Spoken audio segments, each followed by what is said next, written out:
The town was quiet. The town was almost always quiet. True, the area around the trailer park could get boisterous in summer during barbecue and beer season, but now that winter was approaching, folks tended to stay indoors when dark fell and the temperature took a tumble. There wasn't any frost on the ground yet, but it surely wasn't far off. But indoors, at least in his place, wasn't anywhere that Fred wanted to be. Too much time alone meant too much thinking, and that just led to trouble. At least among other folks, he could lose himself for a while and shut down the clamor in his head. He hadn't gone out with the intention of getting wasted, but one beer had led to another. Then a winning run on the pool table netted him $100 to blow on hard liquor, and after a few JDs, nothing much seemed to matter beyond getting more inside him. He had a vague memory of Tony telling him he'd had enough and being too drunk to argue. The hit of fresh air on top of the booze guaranteed that oblivion wasn't going to be too far off. The hum was still there as he walked around the side of his trailer, and when he stumbled and almost fell trying to get his key from his trouser pocket, the walls vibrated noticeably under the hand he put out to steady himself. The booze haze lifted enough to lend him the merest twitch of curiosity, just enough to make him stand still and listen. It sounded less like a truck now, more like heavy machinery, the hum mixed with a grinding vibration that he felt through his shoes and in his jaw, where it threatened to rattle his teeth. It came from nowhere and everywhere.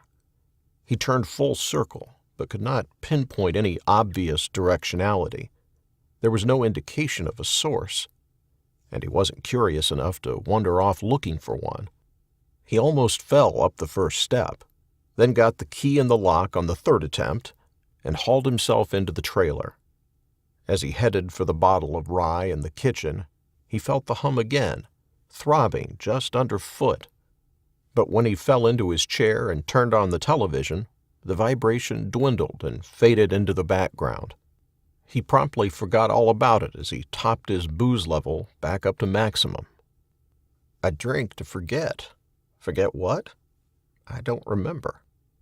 But the trouble was, he did remember, and whatever booze he'd got inside of him tonight still wasn't enough. When he closed his eyes, he saw the accident replaying again, the headlights picking out the deer, the slow-motion panic as he realized he couldn't swerve far enough to miss it. He could still hear the sickening thud as the animal suddenly disappeared from view, and the trees rushed forward to meet the car, too fast to avoid. Once again, he heard the crunch of metal and felt glass on his arms and in his face as the windscreen shattered and fell on him. He tried to get out of the vehicle, tried to flee the scene, but he was trapped in the seat, stuck there until they found him. Again. He had a record. Again. And he lost his job. Again. He sat in the chair staring at the television without a clue as to what he was watching, smoking a succession of cigarettes and chugging more whiskey. And finally, he'd had enough. The empty bottle fell to the floor, and Fred fell into a stupor. In the morning, he woke up, groaned, and dragged his hangover to the washroom. Small furry animals had slept in his mouth, his guts roiled, and a small man with a jackhammer had taken up residence behind his right eye. He stood over the urinal, concentrating on not throwing up. The things we do for love. Something red at the corner of his eye caught his attention, and he turned, looking at his reflection in the mirror above the sink.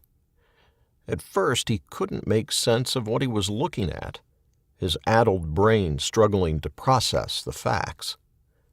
He put a hand up, tentatively, and prodded the red area where it was at its most intense, at his nose and lips. His fingers touched sticky, coagulated blood.